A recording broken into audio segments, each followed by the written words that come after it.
वफा नहीं थी, शिफा थी।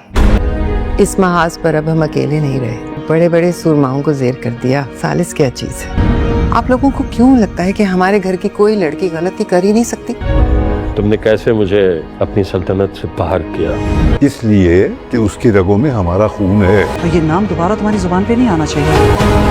आपको लग रहा है कि मैं सालिस से मिला? बकवास बंद करो अपनी। बाप बेटियों के लिए सायादार शजर होते हैं, तपती धूप में। आखिरकार वफा का साथ दे दिया है किस्मत ने, और वफा के ऊपर लगे हुए इल्ज़ाम एक एक करके खुद ही लोगों की नज़रों के सामने आ गए हैं कि वफा की कोई गलती नहीं थी, असल गलती तो किसी और की थी।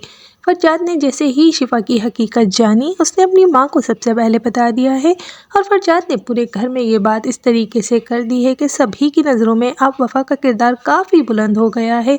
तहज़ीब जो कब से वफा के लिए कुछ ना कुछ कोशिश कर ही रही थी कि आखिर वफा को उसका मकाम दिला सके, लेकिन फरजाद के एक फ़ैसले से ही वफा को उसका मकाम वापस से मिल गया है, और सबके नज़रों में जो वफा की इज़्ज़त खो गई थी वो भी दोबारा से मिल चुकी। लेकिन जहांगीर को इस बात का बहुत दुख है कि ऐसे वक्त में तहज़ीब ने उन्हें अपने साथ नहीं मिलाया, जबकि वो उनके लाइफ पार्टनर है, उनके कंधे से कंधे मिलाकर चलने वाले हैं। ऐसे वक्त में तहज़ीब को सबसे पहले जहांगीर को बताना चाहिए। इस बात का गिला उन्होंने कर दिया है तहज़ीब से। शिफा अब भी झूठ का सहारा ले रही है, और अभी भी वो सालिस के साथ अपने ताल्लुक़ से मुनकिर होना चाहती है, लेकिन अब उसकी माँ को पूरी हकीकत पता है, इसीलिए वो शिफा को चुप करवा देती हैं। लेकिन जब सारे घर वालों को ये पता चलता है कि आखिर शिफा की सारा का सारा इल्ज़ाम चुपचाप वफ़ा ने अपने ऊपर ले लिया है, तो सभी लोग वफ़ा की काफ़ी ज़्यादा इज़्ज़त कर रहे हैं।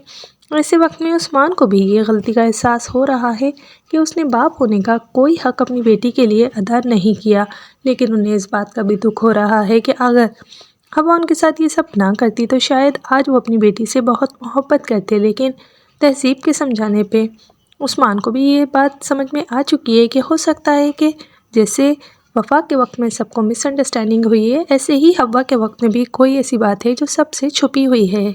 इस हकीकत के बारे में जैसे ही सबको पता चला है कि शिफा है वो लड़की और वफ़ा नहीं, सबके पैरों से तो ज़मीन ही निकल गई है कि आखिर उन्होंने वफ़ा को किस कदर गलत समझा। अब भी अगर फरजाद के सामने ये हकीकत शिफा की ना आती तो शिफा और तहरीम वफ़ा को ही मुर्द इल्ज़ाम ठहराती और वफ़ा अपना घर तबाह कर लेती सालिस की खुशी के लिए।